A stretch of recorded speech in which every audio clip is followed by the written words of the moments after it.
Je rends grâce à Dieu, le Tout-Puissant, l'Éternel des armées, sans qui je ne serais pas là aujourd'hui.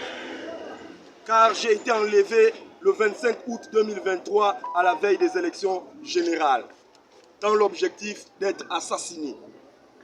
Je devais être exécuté par une balle dans la tête, comme cela m'a été dit par mes ravisseurs qui attendaient des ordres pour m'exécuter.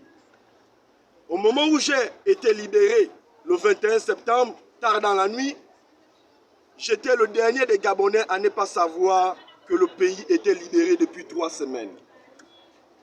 Lorsque j'y repense, si je n'ai aucun doute sur les commanditaires, je me pose la question de savoir si cet escadron de la mort fait partie des services d'État ou il s'agit des mercenaires. Dans tous les cas, je me réserve le droit, en accord avec mon avocat, de porter plainte dans les prochains jours à Nourdine Bongo Valentin et sa bande pour cette tentative d'assassinat, alors que mon seul crime est d'avoir dit non à une fois encore à une nouvelle forfaiture au sommet de l'État. À l'heure où je vous parle, je serai mort, constatant en esprit que le Gabon a été libéré de ses nouveaux ravisseurs, mais Dieu en a décidé autrement, car il était mon dernier recours et mes prières ont été exaucées. Que l'Éternel des armées soit loué, car c'est lui qui a inspiré et assisté les armées gabonaises pour mettre fin à cette mauvaise page de l'histoire de notre pays, écrite depuis des années par des gens qui pensaient être dans un magasin de jouets, où les enfants veulent tout, déplacent tout et confondent tout.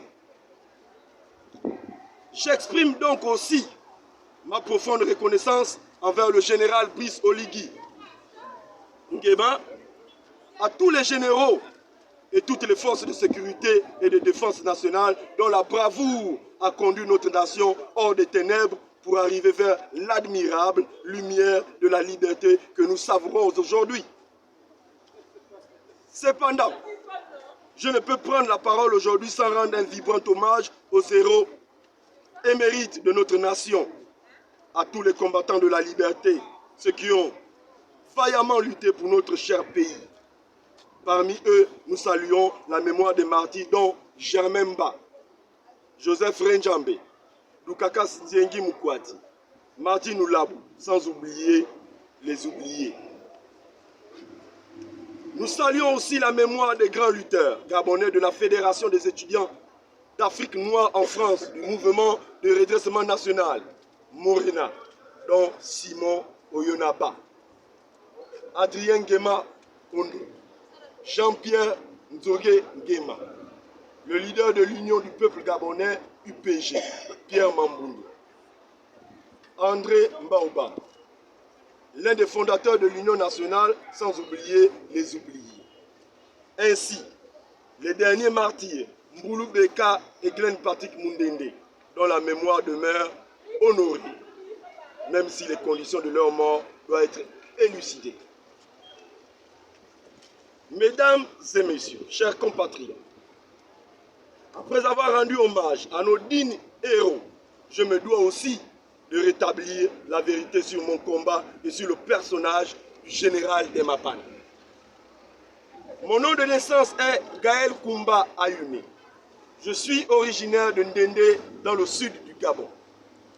Je suis d'une famille dont les 2 parents ont servi avec distinction dans les forces des armées. J'ai un parcours éducatif clair à travers différents établissements, notamment le lycée d'État Paul-Marie Yembi de Ndende, le lycée Paul-Emmanuel Yégué de Lambaréné, le lycée Léomba de Libreville et le lycée technique Omar Bongo. En tant que lycéen, je rends hommage au proviseur Salomon Kabinda, le boss, mon autre père, parti très tôt. Que la terre lui soit légère. Mes études supérieures ont débuté à l'université Omar Bongo, puis à l'Institut supérieur de technologie, IST, et à l'université Paris 12 Créteil en France, où j'ai obtenu un diplôme en gestion des ressources humaines. Je ne suis pas donc ce voyou que ces jeunes inconscients ont voulu faire croire. je n'ai jamais été inquiété par la justice pour des infractions telles que le vol, le viol, l'escroquerie ou le meurtre. Si quelqu'un avance de telles allégations, je l'invite à fournir des preuves tangibles pour étayer mes accusations. Je ne suis pas un bandit. J'aime mon pays. J'aime mon peuple. Et c'est à cause de la défense de Mapane que je n'ai plus jamais connu la paix depuis 2015. Mais, malgré les menaces, les intimidations et la prison, je n'ai jamais renoncé à mon destin et à mon œuvre envers les plus nécessiteux. Je suis aussi père de famille et promoteur du groupe Mapane Média, dont la radio Mapane FM innove depuis plusieurs années avec des émissions notamment dans le jargon des Mapane. Même si, depuis 2016, certains conspirateurs ont décidé de faire de moi un membre actif de la communauté de 64 000 chômeurs que compte le Gabon selon les données du cabinet McKinsey. Conscient des difficultés de ma communauté, je me suis autoproclamé général des Mapane, ce Robin de Bois qui décide d'aller chercher ceux qui en ont pour partager aux miens qui n'en ont pas. Le général des Mapane est un leader d'opinion qui a fait ses preuves au sein de l'armée du Mapane, dont il est le guide incontesté jusqu'à ce jour. Notre organisation a entrepris de nombreuses actions visant à améliorer les conditions de vie de nos concitoyens. Nous avons plaidé avec succès pour la construction de la passerelle dans différents quartiers de Libreville, dont la passerelle de Plein Ciel Bellevue 3. Le lycée technique, le lycée d'État, pardon, et celui de Léomba, le lycée Léomba, du PK6 et du PK9. Et avons œuvré pour restaurer les valeurs de partage, d'entraide et de solidarité qui caractérisent notre culture dans le Mapane. L'une de nos réalisations, les plus récentes est la construction d'un bâtiment moderne à l'hôpital de Mélène, destiné à la rééducation fonctionnelle des personnes âgées du service gériatrie.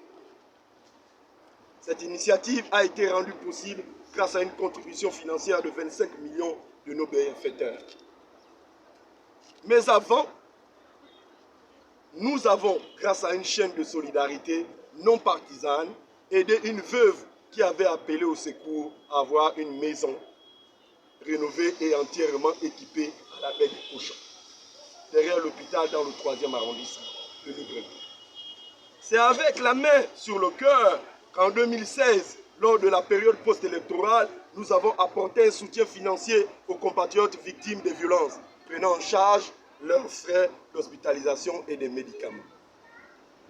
Mais notre engagement et notre franc-parler ont suscité l'envie de certains qui ont utilisé leur pouvoir pour tenter de nous réduire au silence. Il est important de rappeler que nous avons initialement soutenu Ali Bongo en tant que lanceur d'alerte et non en tant que béni oui-oui. Cela a malheureusement entraîné 12 arrestations arbitraires et 2 injustes peines de prison, toutes conclues par un verdict non coupable.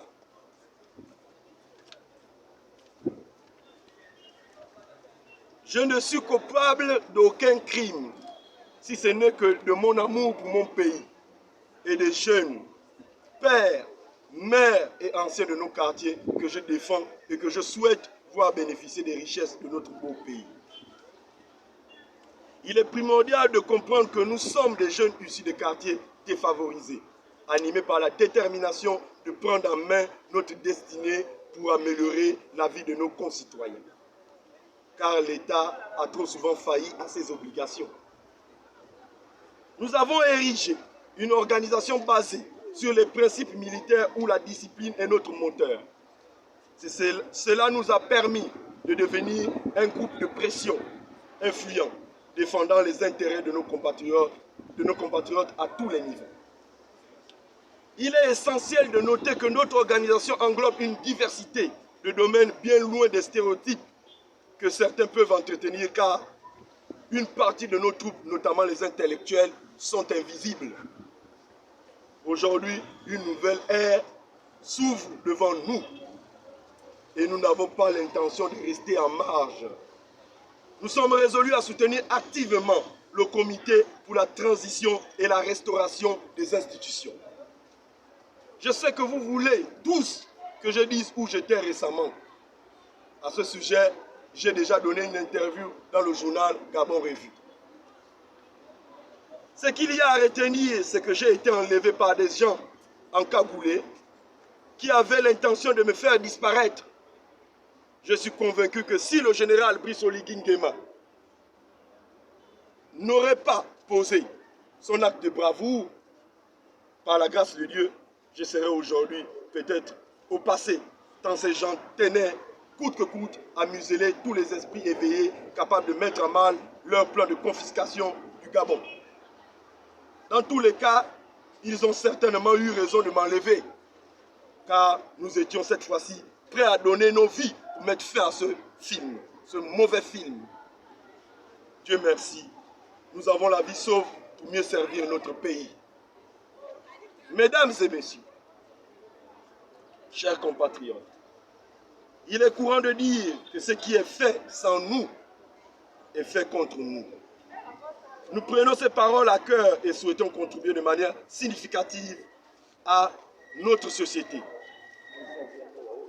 Nous ne demandons pas la charité, mais le respect et la dignité en accord avec l'esprit du 30 août 2023.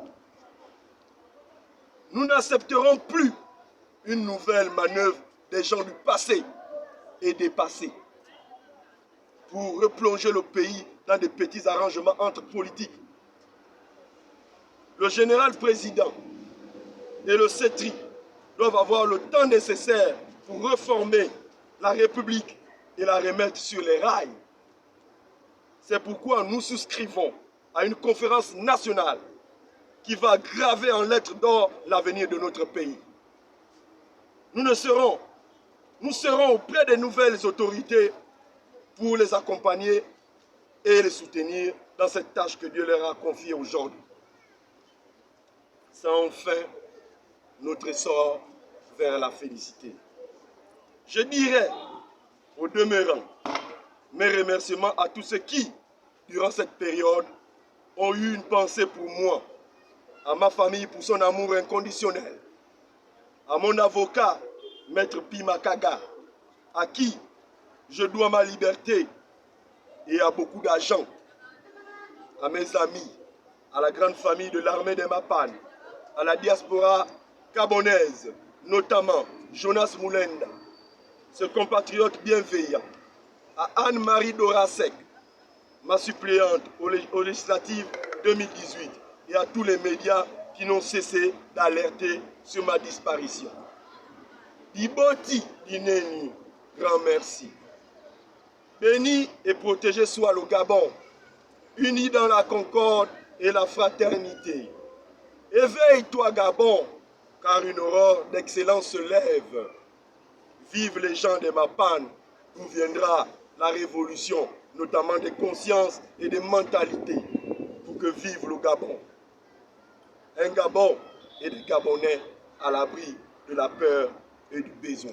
Je vous remercie.